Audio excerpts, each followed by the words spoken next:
How to split screen on Mac. Hello everyone, I am Bishaka and welcome to our channel. Now let's get right into the tutorial.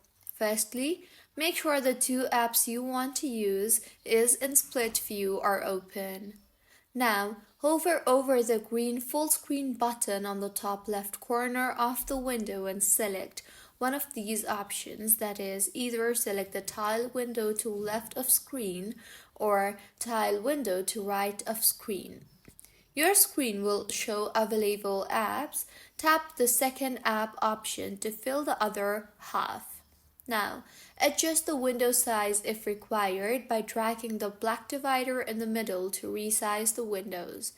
And if you want to exit the split view, move your cursor to the top of your screen again and then tap on the green button again to exit full screen.